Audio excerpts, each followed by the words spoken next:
Just strap in and get ready.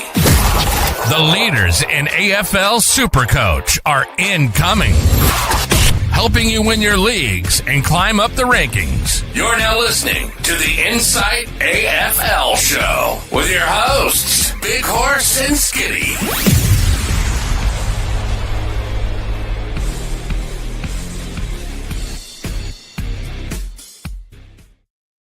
Ladies and gentlemen, welcome to the Insight AFL Show. I'm your host, the SuperCoach Horse, and with me tonight, we've got an absolute treat for you. For those of you that watch the NRL Insight Fantasy Sports Show, you'll know the guy on my right. Big time NRL man. He's done very well for, as many years as I've been alive, and that's like 100. Very well known in the SuperCoach world, very well known in the social media world. Speaking none other than my friend, the Whisperer. Josh, how are you? Good, mate, good. That intro, it's very off-putting because obviously ours is on the NRL side is very similar. So to hear AFL, it's a bit different, but mate, we're really looking forward to it. AFL is something that I love but don't take as seriously as NRL. And as you know, when you get ingrained into a sport, the enjoyment sometimes can be lost and you're looking at everything tactically. So playing AFL is my sort of escape and really, really enjoy it and really enjoy, watching it. The beauty of AFL is it starts 3 hours before an NRL on a Saturday, so you can get a good footy fix in pretty much all day, which is fantastic. For sure. Now, we're doing something different tonight, ladies and gentlemen. We are doing Josh's team review, but we're going to make this live, so then you can ask us questions as we go. If you've got questions about certain players that our friend the Whisperer's got on his side, bang them in the chat. We'll address them as we go. We are live. We do request that you keep it relatively PG rated. Matrix isn't here, so I'm not going to sink a case of beers while we're going, but we'll endeavour to give you the best quality content that we have. Before we start with your team, though, Whisperer, I want to let our viewers know about our Unlimited League that we have. 356-460. I repeat, 356-460. Very similar to the NRL, mate. It's free to enter, and you win free shit. If you get the top score each week, you win a prize, thanks to the guys at the Stand and Squeeze who have been with us since day one. So if you're watching and you're not a part of the Unlimited League yet, please jump in and have a look. And also, we've got head-to-head leagues, $25, $50, $100, $250 head-to-head leagues. We've got our first ever $50 draft league that we're running on the Insight Fantasy Sports Network, and also a $25 points league. If you're interested in any of these leagues, please send us a DM on Twitter, on Instagram. Send us an email even. The link is in the description below. Just let us know what you're interested in, and we'll get you involved wherever we can. Whisperer, you've got your team sorted? I do. Let's go. Let's have a look at it. If I can work out this trendy graphic. Here it is. Might have the wrong thing loaded up, but a couple of interesting picks there. Obviously, first one. Let's talk about Lachie Whitfield. Started off slow last year, mate, but really picked up towards the back end of the year. You expect GWS to use him as the main distributor, and obviously the early buy is not fantastic, but that can be covered quite well. It's not one of the horror shows that could be around 15, 16 when we have multiple of these big names out. Seems to be picking up a bit of trend on social media, Lachie Whitfield, and for good reason, I would say. Oh, absolutely, mate. One of the best performed defenders last year. GWS looked to get the ball in his hands at every possible opportunity. And when they did that last year, he was the main man for GWS. He set up a lot of their forward purees from back to forward 50. They just love his disposal efficiency and the way that he uses the ball. So he could get you 30, 35 touches a game and will probably be, again, in your top 5 to 10 disposal winners in the league. So you couple that alongside disposal efficiency, alongside hitting targets, alongside taking kickouts, that round 2 buy, I think it is, it doesn't really count for much because as long as you've got cover and you start with Lachie Whitfield, I think you've got a step ahead of the game. Yeah, and that's the thing. Obviously, the main thing there is price point. There's no Sheasel for me, which is going to be a nervous watch, but hopefully the midfield makes up for it. Jack Sinclair, obviously a little bit of a slight worry now that Phillipou's injured. Could go back to the midfield, but still happy to pick him. St Kilda have one of the best draws in the comp, and they have really good buy structure as well. I think it's still an ownership thing for me as well at this point. I know that Phillipou's injured, but I can't fade Sinclair, not at the ownership right now. No, the ownership's right up there. I think it's about 30% last time I checked. But when we're looking at the St Kilda Footy Club and that you brought it up, the injury to the poo himself, that leaves a big void in St Kilda's midfield. And if Sinclair goes into the midfield with the likes of Jack Steele, with the likes of who else they got in there? McRae. So they're very one-paced at the moment. They don't really have any burst speed away from the packs or from inside. I worry a little bit with the injuries that are going on. Rowan Marshall, their first choice ruckman as well, with the fracture in the pelvis or stress fracture in the pelvis, which we'll get into our rookie ruckman from St Kilda later on. But there's a lot of injuries to some prominent St Kilda players at the moment where the likes of Sinclair just may have to be that stopgap player until they get their players back. So it's a good point you bring up. Yeah, I think even if he does start slow, he's a guy that you want to have once St Kilda do come back fully fit as well. The next man has been I love it. A hot commodity in my side. I know that you, Skiddy, and Deadly have all given your tick of approval, probably because I'm more stupid than you three are to pick him, but it's Joel Frazier. Winning all the time trials in the preseason, having the injury that's been announced today of Johannesson. Is there a world where we get Frazier pairing Bailey Dale? I think there is. I really do think there is. You look at the Western Bulldogs backline now, and they've got some injury concerns of their own at the moment.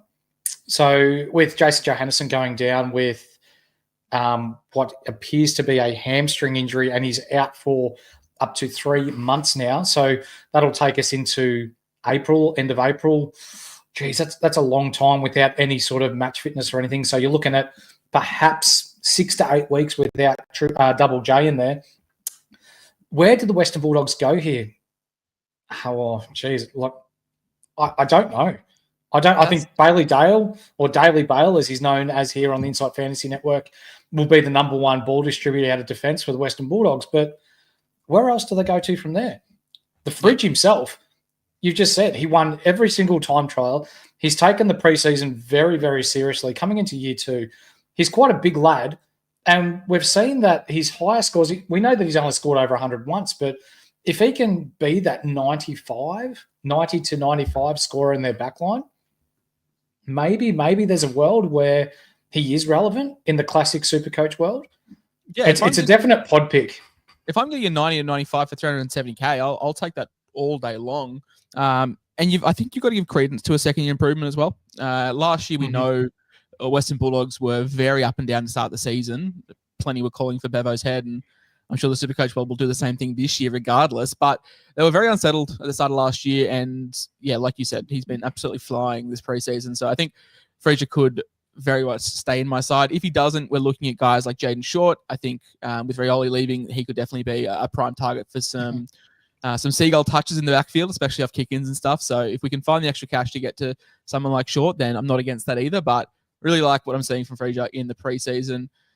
Mills, Callum Mills has been a staple for one of your co-hosts, Deadly. He seems to have froth over him. But, if he's hitting that halfback role, we know how good he was in years gone by, playing for one of the best sides. And I think you made a really good point last year about a guy like Brodie Grundy playing at the SCG, a notoriously smaller ground, more ball to go around. And, Mills should be able to pick up a lion's share of that ball if he's getting back that role that we know he can perform in so well. Well, something that some SuperCoach players might not know, and is that Callum Mills 2 years ago was priced at 640K in SuperCoach. He was an unreal scorer for us in SuperCoach. So when we're looking at the upside here and the fact that 350K, he's back as the inside mid, training with the midfield group and flying in preseason, mind you, he's got a point to prove after, mind my language, he fucked up 18 months ago in that Mad Monday thing where he stuffed his shoulder and then missed 3/4 of the season and was playing catch-up for the rest of the time. So I really like that pick. He's underpriced for someone with a ceiling that could potentially average 100 to 110. And that's keeper range when we're talking backline. It's a really nice area to get him nice and cheap. Yeah, I wouldn't be surprised if we're talking about Mills, being D6 or D7, but D6, pushing D6, D6 status at the back end of the season. Moving into Josh Sin, with Dan Houston leaving to the best club in the league, a very, very smart man to pursue premiership opportunities. He's not at Essendon. There is a big spot that Houston has left at Port. Obviously, there's a few guys that are vying for that role, but Sin's been flying in preseason. He's probably the better footballer out of everyone that is battling for that. And if he gets that role, of halfback, he's going to be sensational. Yep. This preseason, he seems to be the man. So when we're talking about who potentially could come into that role, Burgoyne has been training up on the wing. So for me, that was my first instinct, that Burgoyne was going to go back to halfback, be that seagull and set up play, because he is known as a good ball user. But they seem to be keeping him up on the wing. So it's between Josh Sinn, Kane Farrell. There's not really many other names that are jumping off the page that could potentially take over Dan Houston's role. So I like this pick, and I think at 229K, is it? There's definite upside there. Are we looking at someone who's going to average 100? Probably not. But even if he averages 85, he's going to make you 200K. By that stage, you could then upgrade him into a primo, and then you're sold. Yeah, obviously the key in AFL is to try and get that primo set as quick as possible without overdoing it. Moving to Caleb Smith, similar to Sinn. Rioli, we spoke about him before. We spoke about Short with Rioli leaving. It does open up game time for someone like a Smith, and he's looking like the front runner at the moment. Near enough bottom dollar. It's hard to pass him up if he's named there round one. Yeah, 100%. Alongside El Hawley and our man, who did you get stuck with him last year, Zach Reid? Yeah, mate. Yep. Watched him go down round one, and I just had too many fires to put out to see him leave, and he finished out the season as a solid D8. Yeah, it was terrible, wasn't it? I used him as a loop a couple of times, but not enough to justify leaving him on the bench. Saad El Hawley, I think he's going to get games early. He's got pace, he's got dash, he's got dare. Something that Essendon desperately lack. When you're talking about the run out of defence that Essendon have, you've got McGrath, who's, for me, he's a bit safe. He does what he needs to do without taking too many risks. Heppel's gone. Jake Kelly, perhaps the worst kick alongside McKay, is gone. Ridley is injured. So there's some holes there that need to be filled, and I feel like Essendon kind of need him back there for a bit of run and carry, and to sort of just create something different from the normal chip kick and long kick down the line that we do too regularly and get caught out doing. Mate, we're going to move into your midfield, but before you do, for those of you that are watching, please hit like, subscribe, and the thumb. You know what that is? That's called being a triple banger. We at the Inside Fantasy Sports love that, so please do that. Also on audio, give us a 5-star review. That'll get us out to more people in the SuperCoach world. That way we can get ourselves out there. More people know about us. We expand, and we keep creating good SuperCoach quality content. Now, your midfield, Josh. There's no Bontempelli. There is no Bontempelli, which could be blasphemous. I think I've got a pretty good replacement there in Zach Butters, one of the best players in the league.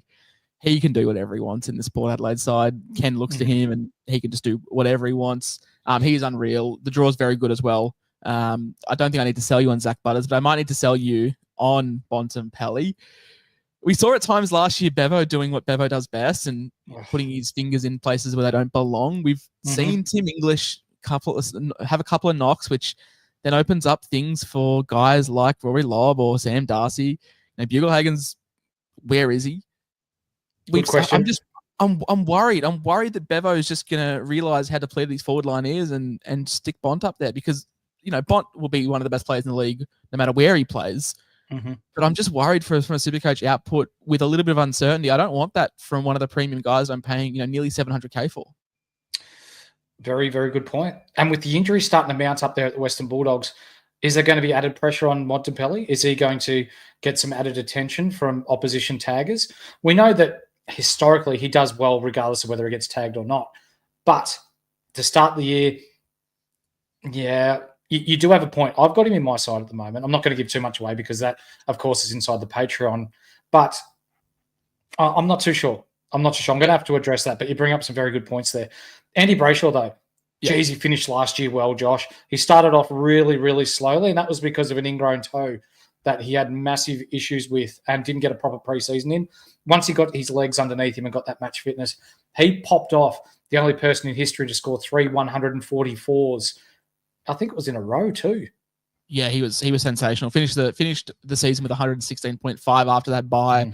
Yeah, it was really, really hampered, as we know. You guys have spoken plenty about Fremantle. They've got 3 really good options in Sarong and Young as well, along with Brayshaw. You could make the argument to go with two of the 3. It depends on which 2 you want to go for.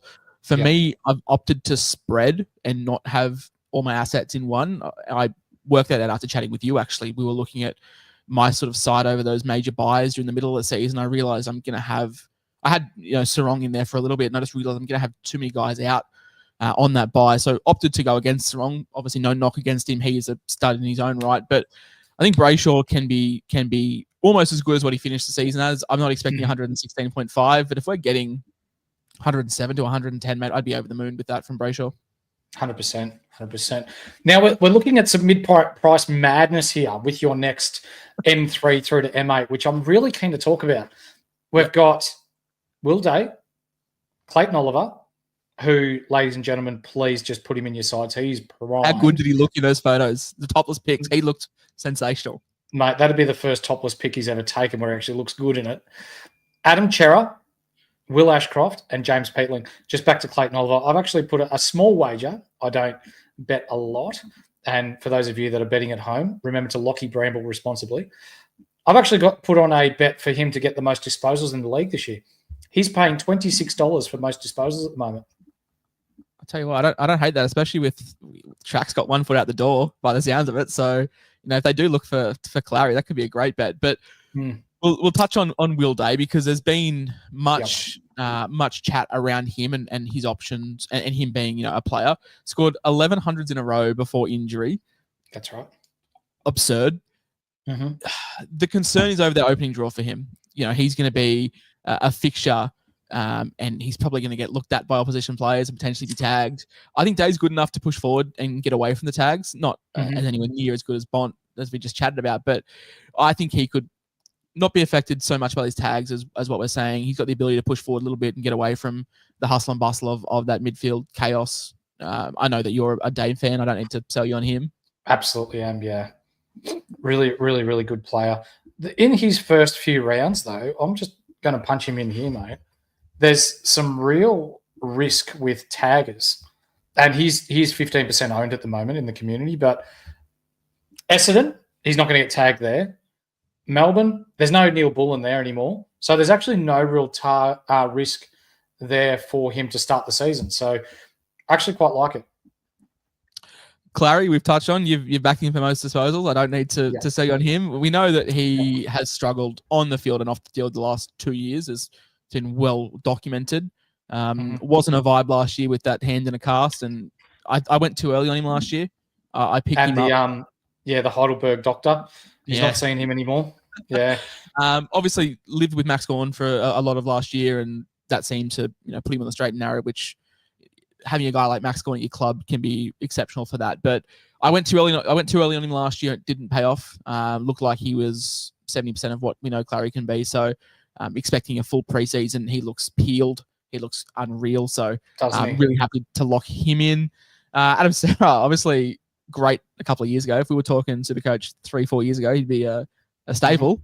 We keep seeing these injuries to Sam Welsh, mate. Every season it seems like another injury for the promising Carlton midfielder. Is it Serra's time to step up and get more touches of that ball? Obviously that midfield is stacked, but do you think Serra can rise above it and get his fair share of the ball? I'm not sure. And the reason why I'm not sure is because last year, for the whole year, he scored over 100 twice. So if he can keep his body right after having a good preseason, I think he is underpriced. But I guess the question's got to be, do you think that he's going to be a keeper? Do you think that he's going to average you? He's probably got to average you 110 in your midfield for him to be a keeper. Yeah. And without Sam Walsh there, that could happen.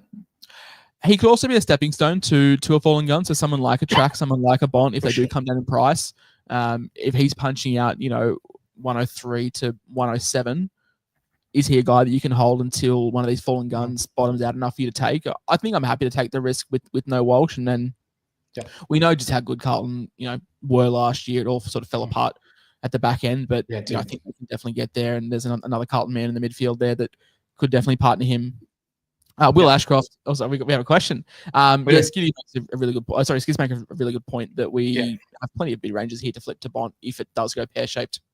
And if this guy's saying this to you, Skidsfits was actually ranked in the top 20 at one stage, so he definitely knows what he's talking about. Shout out to him, Tigers man. Hate it, but good bloke, so he'll pass. I've got some good mentors. Will Ashcroft, obviously best on ground in the granny last year. He's just getting better with age. Going to have more time on the inside. Like I said, it's hard to pass up in Ashcroft, isn't it? Especially when they're in the form that he was in the granny. I'm going to throw this to you, Josh. Like, you've obviously taken on more of an interest in the AFL over the past year, especially when you've got a midfield of Lachie Neale, Josh Dudley, Hugh McCluggage, Will Ashcroft, Jared Berry. He'll be the tagger. When you're talking all four of those that I just mentioned before Berry, who do you tag when they're all on? Oh, it's impossible. It's a coaching nightmare. Yeah, we know McCluggage ruck up disposals when he needs to. Neil's the same. That I've seen games when Neil and McCluggage have gone for 80 touches between the two of them. Mm-hmm. You add Ashcroft into the middle there. It's just like where do you send your best tagger? And it's just impossible. And they're going to be really hard to beat. As much as it pains me to say it as a Collingwood man, they're going to be really tough again this year. And I think Ashcroft's going to have a huge say in that. Yep. James Peatling, you like him, don't you? I do. Coming from the Giants, he was used as a sub a lot, so obviously price affected there. At Adelaide, they're going to need him, mate. I don't think he's getting subbed out too often. And when he was given that chance, he thrived. He was unbelievable when he was given the chance. Averaged over 100 with plus 50% CBAs last year. So if he gets anywhere near that number, he's going to be... Is he going to be a keeper? Not too sure. But is he going to make us 200K in order to be a stepping stone?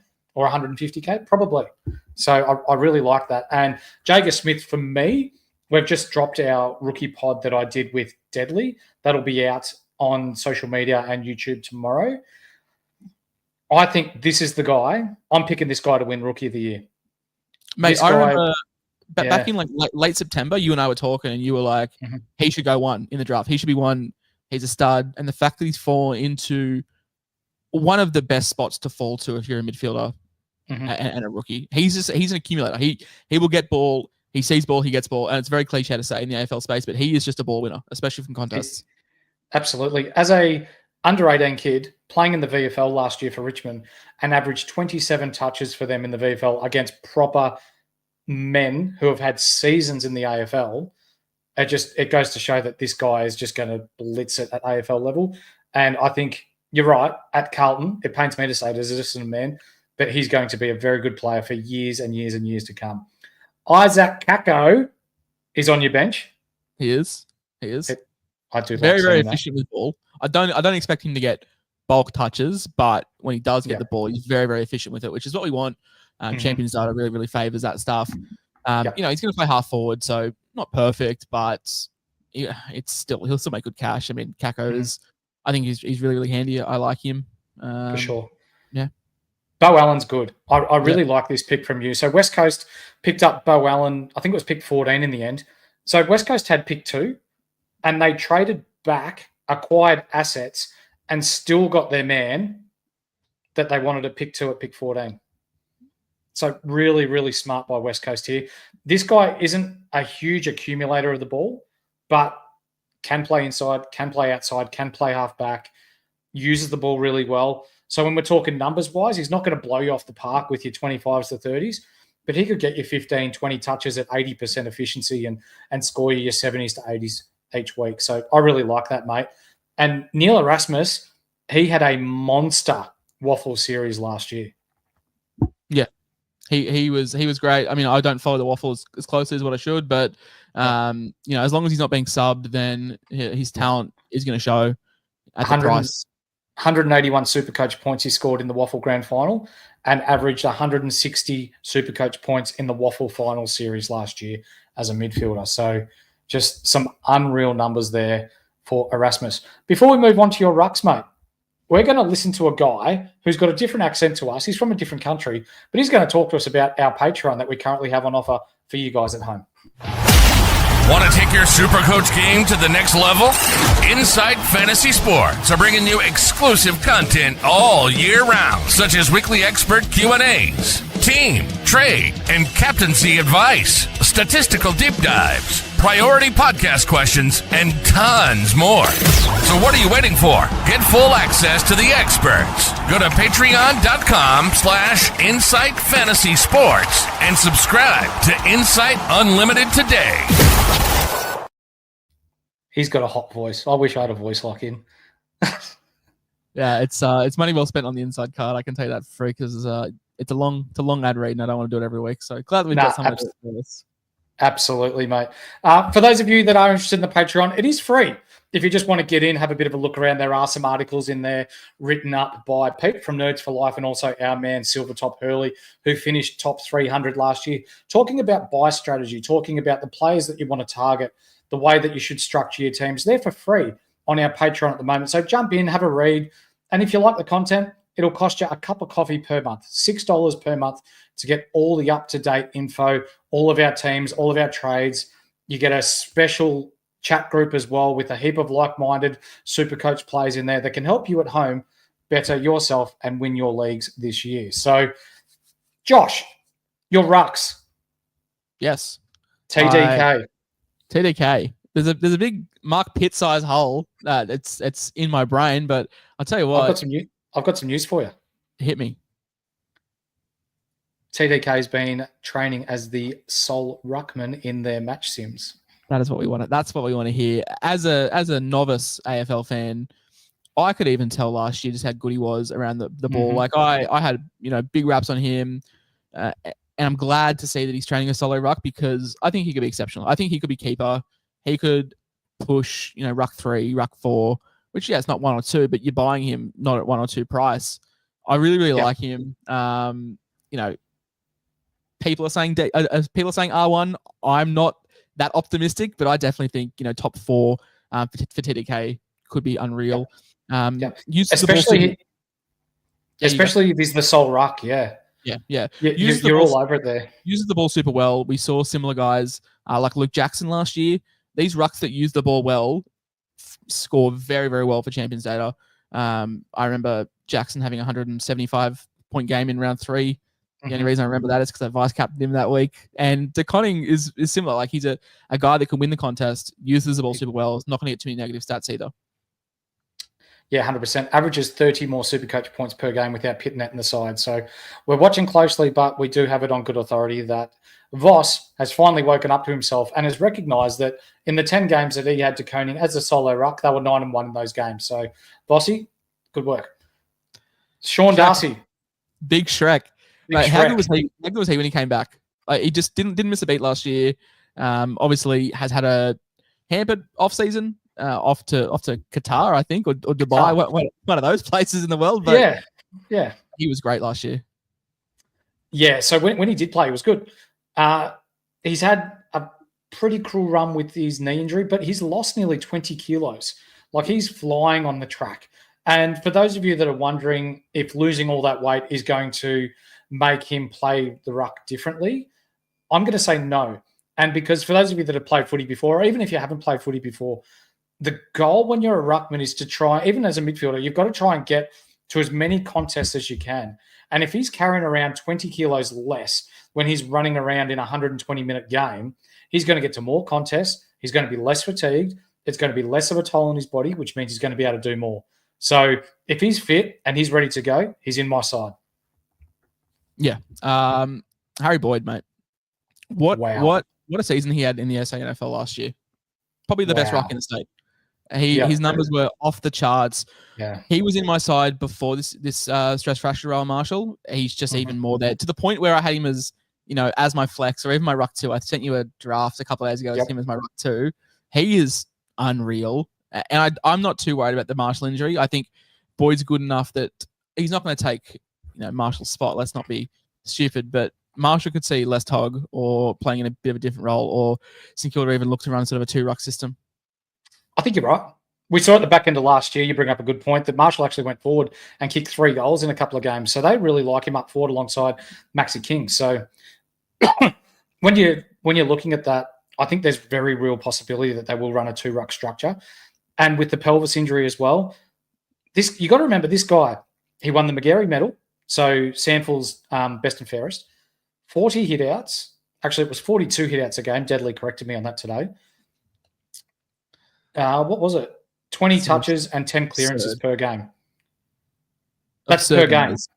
Like over 150. It was 159 SuperCoach points per game. Not his ceiling. That's per game. Yeah.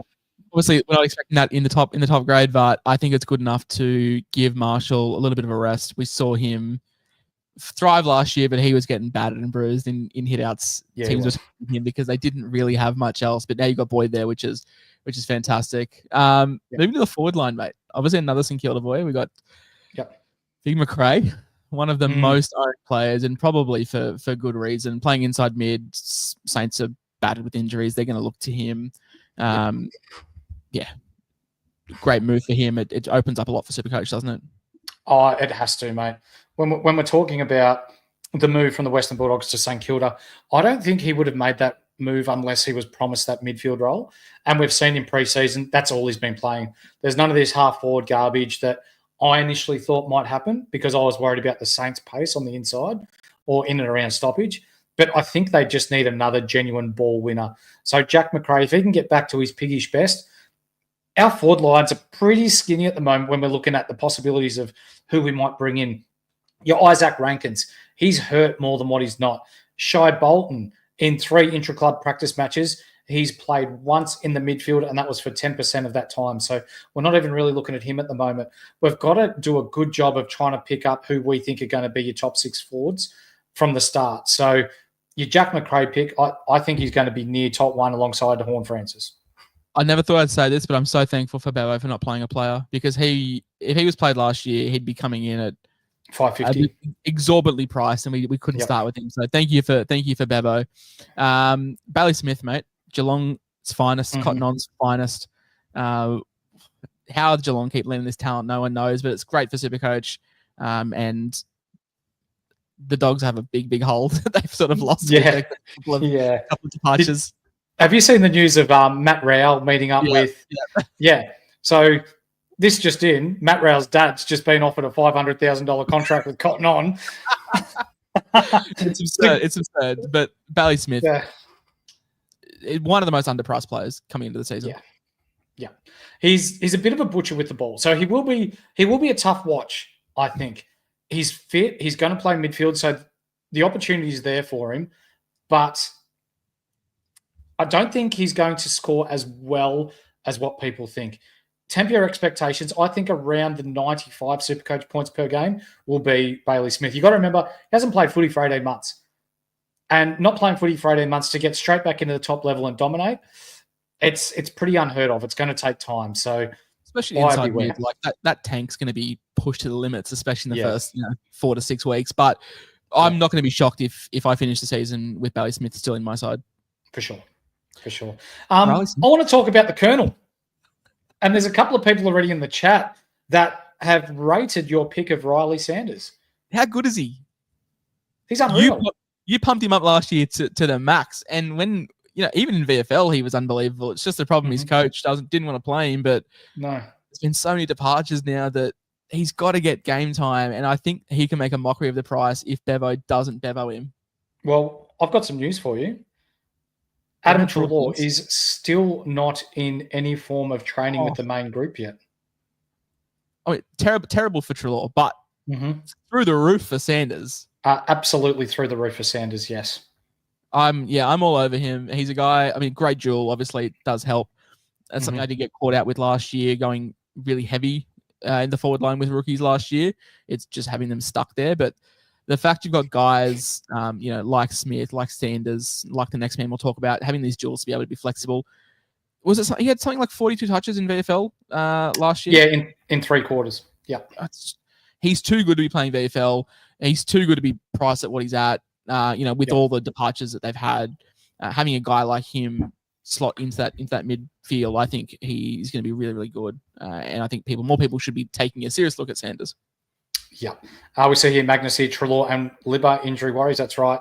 That means more of a chance for the Colonel himself to get himself ingrained into that inside mid-mix. And also Skits Fitz again. He did crack the shits on the bench, and that's why Bevo ended up sending him back to the VFL. I think it was an attitude adjustment, or he tried to angle it that way. But Bevo, you're the one that needs an attitude adjustment. Just be better.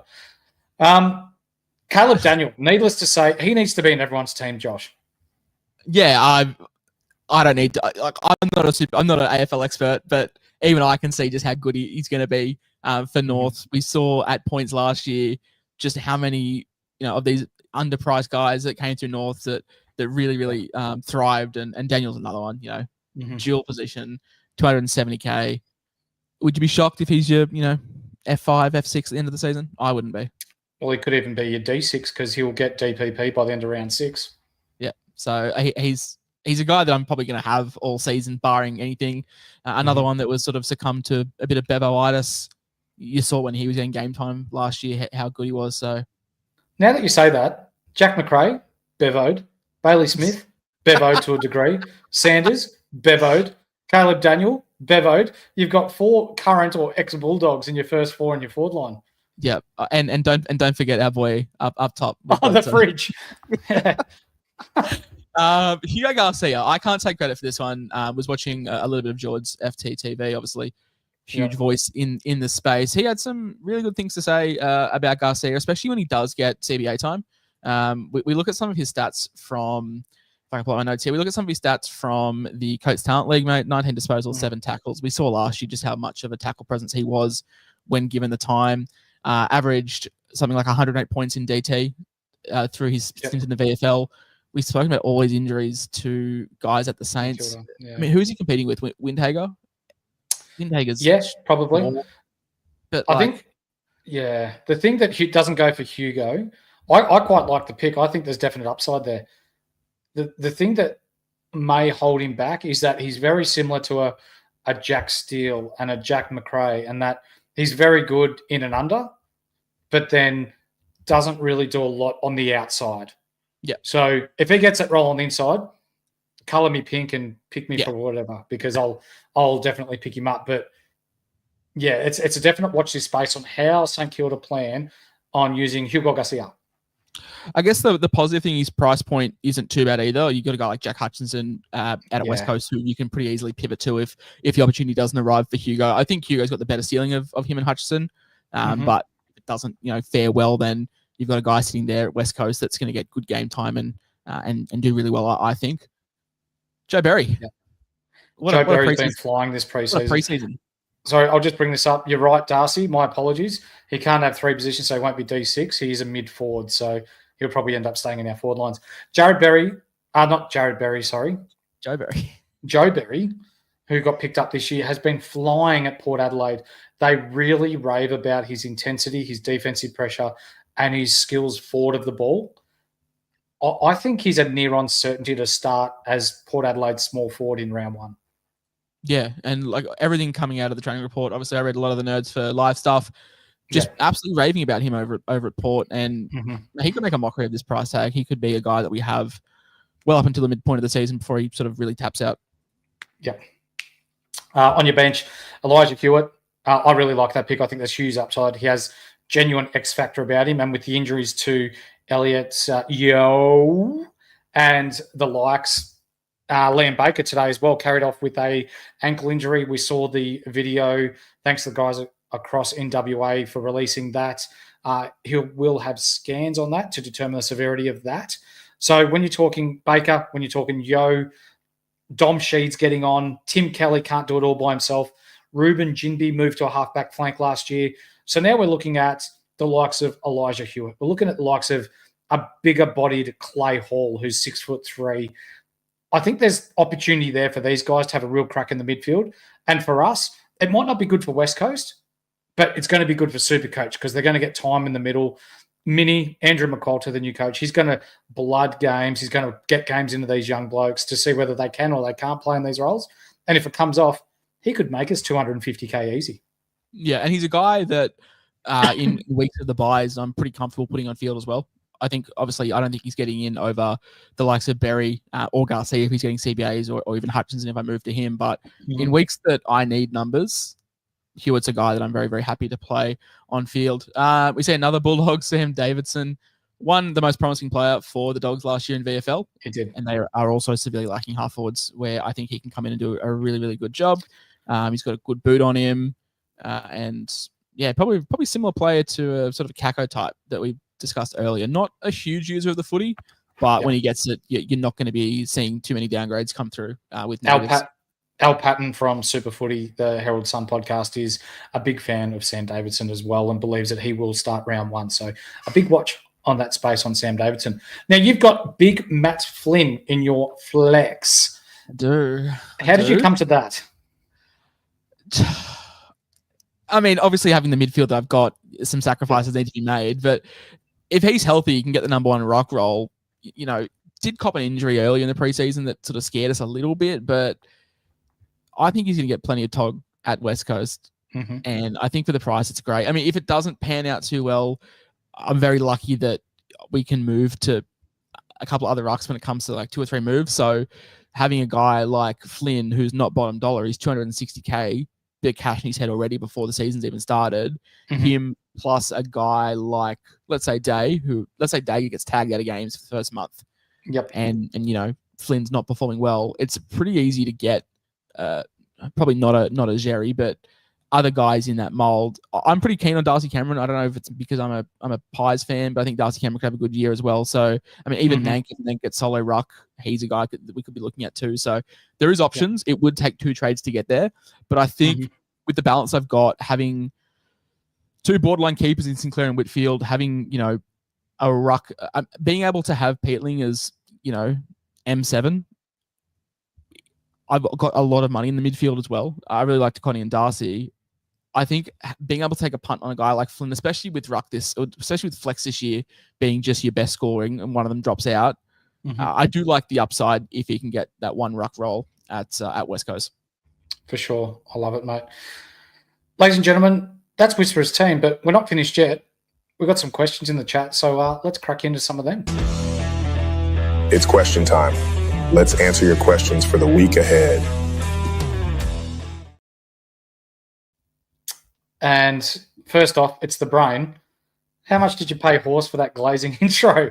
Oh, mate, too much, mate. How do you think we could afford the American Man shout outs? I had to pay all those and get the intro as well. So no, it was very, very kind. It was very fun to do this and not have expectations on myself to know everything that I'm talking about. AFL is a really good avenue for that, but no, I obviously enjoyed the intro. Awesome.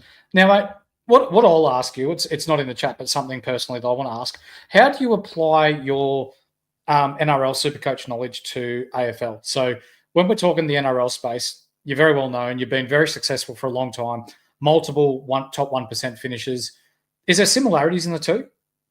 Yeah, it comes down to, for me, it's a huge psychology thing, trying not to get sucked into biases or not falling for confirmation bias as well. Being able to distinguish, you know, heart over head. For me, as much as I love Nick Dacos, you know, he is the cover of this thumbnail. He is the heart and soul and the reason why I wake up every day. The plantar fasciitis has really put me off. And trying to separate that as well. Same thing with guys like Darcy Cameron, and just being like, they're good options, but are they good options compared to the guys like Shrek, compared to the guys like TDK, compared to the guys like Butters? And that's, for me, the same thing in the NRL. I'm a Tigers supporter, which is really, really tough times. It's similar to being an Essendon fan. We're going always been a big Balmain supporter.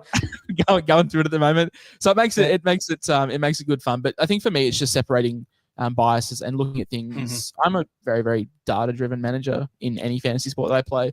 And AFL is great for that. It's so different to NRL, where you've got CBA percentages, you've got TOG percentages, you've got sub risks. There's so much strategy in how coaches, like real life coaches, set up their teams. And it's really good to implement that and just look at things holistically from an AFL sense. Just looking at that, you've got no Collingwood supporters in your team. Does that hurt? A little bit. I mean, I'm looking at Al in the midfield. He could definitely feature if we find the money somewhere. But no, mate, you only pick players from bad sides. You know, if it's a good side, everyone's well balanced, and as we know, Collingwood are the best team in the league, as we all know. Oh, yeah. From Skidsfits, Whisperer, do you agree the Dons will win the spoon? Piss off. I agree they won't win a final series. How long? So I'm 26. How long has it been? It's been about 20 years. You probably haven't seen an Essendon bloody win in a final. It's been a long time. But yes, of course. Any time that we can see the Dons lose is great. Yep. Bond, yeah, thanks. Bond's price will come down. Probably a good post-buy target. Oh, that's a long time to wait for Bond. Of course, but I think you do get an idea of the injuries that the Western Bulldogs have, and if they do come back, and if Bond plays the same role that we know he's dominated from years gone by, for me, it's like I said, there's too many what ifs to start with him for now. If Bevo comes out and says, I'm not moving Bont, I probably still wouldn't buy it because it's coming from Bevo. But, I'd need to have a lot of faith that, look, I was worried last year. The minute I saw him move forward, as someone that's not a huge AFL follower, like I don't know the ins and outs of everything, I know that when my 700k asset is not at the centre bounce and he's more in the forward 50, it's not a good sign. So I'm just worried about that this season. 100%. Deadly's got a good stat here. Adelaide tried to tag Dunkley and Neil when we're talking about Ashcroft and who they're going to tag in the Brisbane midfield. Adelaide end up getting in each other's way most of the time. Neil finished on 179 and Dunkley finished on 140. It's a good point. Sometimes you can't cover everything. You end up covering that. If you try to cover everything, you cover nothing. So it's a good point by Deadly there. Yeah. RC, how you doing, brother? Thanks for joining us. Deadly brings up a good point. This is Neil Erasmus in the Waffle Finals series. 167, 172, 181. So he averaged 173 in the final series. So if you see that he's getting the go in the midfield for Freo at 100 and what is he, 19k? 19? Yeah. My goodness, that's a really good look, isn't it? Yeah, 100%. I mean, if we can get even half of that for 119k, it's going to be unreal. Yeah. And Deadly also love correcting Mick. It is my favourite pastime. Good on you, mate. Is there anything else you can see? Oh, good one from Higo. Yeah. So Higo, I don't know whether you're aware, but Higo participated for Australia in the World Series of Poker last year. Love and that. Finished in the cash. So how good Higo, obviously a pinnacle of poker. No, Toby is interesting. 172k. I have no money. I have 16k in the bank. I would love to get him in for Smith. If I can find 50k, then sure. I just don't know where I'm pulling it from. That's the only concern for me. I mean, we can always go down. That's an option. Yeah. Toby's lighting it up in practice matches, and of course he could. Hugo comes down to one of these smaller price rookies, and then we go Smith up to Toby. So definitely not out of the question. And I know you're a fan of him as well. Yeah, definitely am. Local Bendigo lad. Got a lot of time for him. Really, really kind-hearted person, but an absolute gun on the track. Do you think Elijah Zadis is a good pick? For me, if he plays, he 100% will be. I just want to see what Scott is going to do with the way he structures Essendon up. We've seen that Jai Caldwell's still recovering from hip surgery. Darcy Parish is still not in full contact training yet. So Sardis is getting a lot of reps. Yeah. If that still continues when they get back, then I'm sold. But until that happens, I'm very, very wary. But I really want to see this kid play. He has enormous, enormous potential. Yeah. It's just a pricing for me right now. It's like if he was 140k, I'd take a speculation on him right now in my teams. It's just he's Jaeger Smith price. He's 190k with an uncertain role. But like you said, if he starts, I think he's going to be unreal. Yeah. Magnus, do we think Gardner gets the ruck duties if English isn't fit? I hope not, because Gardner was terrible last year, and I don't know where the Western Bulldogs will go. They probably just have to go with Lob, I think, and sacrifice that and play the likes of O'Donnell, Frazier, Gardner in their back line and hope that works. I don't think they'll go with Gardner in the ruck. No, nor do I. I mean, Darcy filled in a bit there last year. We know how good he was up forward, but it's if Bevo trusts Lob to play a full game, which I don't know if he does. You'd have options there, but I don't think it's Gardner. Deadly. Just to give you an idea of how old he is, he was 5 months old when Essendon last won a final. So for those of you that are good at maths, he's about 60. So this bloke, I don't know whether you've seen Jonas, but he never misses. Last year for our insight trip, we went to the MCG and we had about 15, 20 blokes that came along for a beer and we went to watch the footy. And Jonas turned up and he's one of the funniest people that I've ever met in the flesh. Looking forward to another beer with you this year, Jonas. But will Essendon have set of nuts in round one? I don't think there's room for Sardis, Setterfield, Parish, Merritt, Durham. The list goes on. We looked better with Setterfield in the middle because he's a bigger body midfielder, but I just need to see what happens when everyone's fit. So that's a massive unknown at the moment. Bont has averaged over 115 since 2020. Well, there you go. He's awesome. Oh, no doubting how good he was and how good he is. Like I said, it's just I've got too many questions over role to take the plunge at 680k when you can pick up a Butters that's probably a little bit safer. Yeah. It might not score as many points, but mate, the heartache I'm going to feel on a Saturday or Sunday watching him push forward, it's going to be awful. Jonas, Sarong fell off a cliff last year after round 10. He did. He was nearly 700k, went down to 527k by round 19. Yeah, you're right. That coincides with Brayshaw being as good as he was. Yes, definitely was. Yeah. Thanks for the love, RC. Appreciate you. Oh, IJ's got a question for you. Oh, goodness. Why no Campbell Chesser? Oh. What are we doing? IJ, Campbell Chesser is the Josh Schuster of AFL. And for anyone that plays both formats will very much enjoy that reference. Mick's probably got no idea what it is. No. But who is it? For anyone that plays Josh Schuster, I reckon Chesser I've heard of him. He's a guy that's just full of hype that never plays and it's never any good and better days behind him. So, no Campbell in my side. No double C, unfortunately. Sorry, Skitty. Chris, Gardner was challenging English in training. Yeah, he can challenge English, but he's not a good ruckman. He's better as a back. Corey Blackledge. I won't be starting 90k this year, Horse. I'm coming for a PB. Yeah, absolutely, mate. So Corey, Josh, came across to us mid-year last year and he was 90k. He ended up finishing just inside the top 50k, so he improved 40,000 spots. Oh, I did the opposite, Corey. So well done. I started really well, and you were like in the top 500 at one stage, weren't you? Yeah, I was top 200 up until like round 21, and then I just ran out of trades and injuries. It was my first year, so I was like, oh, all I heard in the preseason, mate, because they increased the trades last year, right? All I heard was like, oh, this is too easy. We're gonna have too many trades. So I'm like, oh, sweet. Tim English has one bad game, he's out. Bont moves forward, sweet, he's done.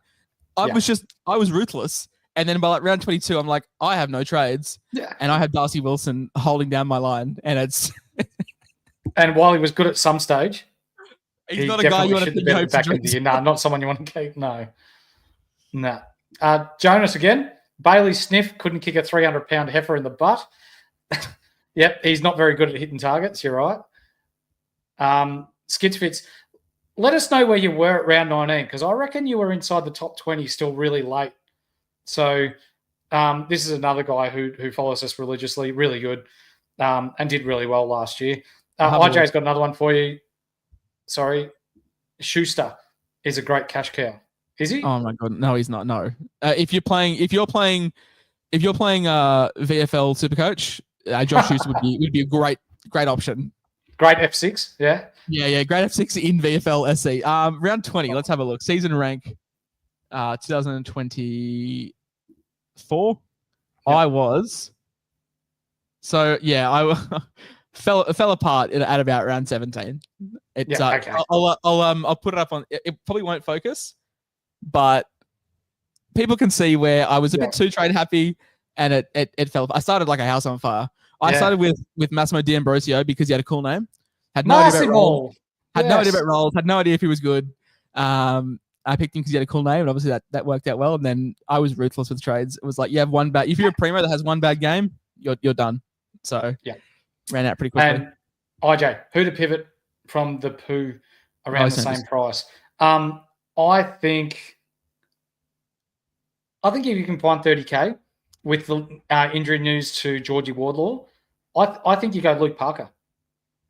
Yeah, I was going to ask you about Parker because he was in one of the very first iterations of my side, and he has left. If Sanders isn't getting the game time, Sanders to Parker definitely could be on the cards for me and bank a bit of cash. Yeah. I think people forget that Parker was also priced at almost 600k for a number of years, not just 1 year. Very consistent. Last year, battled injury, was always pushing shit uphill. He's gone to North Melbourne with a bit of a chip on his shoulder with what happened at the back end of the year at Sydney. And our good friend Golden Tonsils in the channel has been doing a lot of digging around Sydney and GWS. And Luke Parker has been promised a role in the North Melbourne midfield, and that's why he left. So I'll tell you what, if you can find the extra however many K to go from Pooh to Parker, I reckon that might be the go. I think that's about it. Been a long stint. Been good. Yeah. Enjoyed it. Josh, for the people that follow AFL and want to get involved in NRL, what can they do? They can follow Insight Fantasy, of course. They can follow Insight NRL. They can also follow myself at SC Whisperer across all major platforms. We're in the height of preseason now, so it's a lot of posting for me. And obviously, we have our own Insight podcast as well, which I'm sure you guys that subscribe to the AFL see it pop up here every now and then. But if you're wanting designated content, myself at SuperCoach Brain, at SuperCoach Matrix, all three of us are putting up regular stuff. I think I've put up 12 posts in the last 2 days of just team news and opposed sessions and stuff that's come through. So I implore people to play both. If you're like me, last year was my first year of AFL fantasy and it was a good stress reliever. I could pick players, watch the footy, but not have too much of a vested interest. You know what it's like, mate. You pick a player, they go down, you're devastated. It can affect your mental health quite badly. So for me, AFL was like a bit of fun, bit of vibes, taking it more seriously this year, but it's a good avenue. NRL is probably easier to watch on the TV than AFL is as well. AFL is much more, much better to watch at the ground rather than on telly. NRL is the opposite. So you guys, I'm sure we have a big, Victorian base and South Australian fan base. So for you guys, obviously know any NRL games, putting it on is fantastic as well. So good stress reliever. Yeah, good. Also, what people don't know is that if you jump in the Patreon and you want to know AFL and NRL stuff, we've actually got a discounted deal at the moment, so you can get both sports at a fraction of the price. So if you jump in and give yourself the SuperCoach Primo, you get access to all the sports at a fraction of the price. So jump in, come say good day, get to know all the good knowledge that myself for AFL, Deadly, Silvertop Hurley, who finished top 300 last year. We've got our very own Insight Doctor right now, the former writer of Dr. SuperCoach itself, has joined the Insight Fantasy Sports Network and has got some ripping, I won't swear, but absolute ripping content coming your way next week. I've already mentioned Deadly. He's done some really good graphs and statistical data in the Patreon as well. And for you guys, Braino, Matrix, and yourself run a really good show. Plenty of views, plenty of follows, plenty of good stuff. I'm learning a lot more about NRL each day. I still think that you're just meatheads trying to run as hard as you can at each other, and whoever is the last one standing wins. But it's slowly turning into a little bit more strategy for me. Yeah, it can feel like that at times, even for the most experienced players. So you're definitely not alone there, mate. That's it. Mate, thank you for joining us. I appreciate it. The community appreciates it. For those of you at home, we're going to go live again next week with another team reveal. I'm not going to tell you who it is, but it's one that you're not going to want to miss. Until then, thanks for joining us, and we'll see you then. Go the Pies. Flag Dons.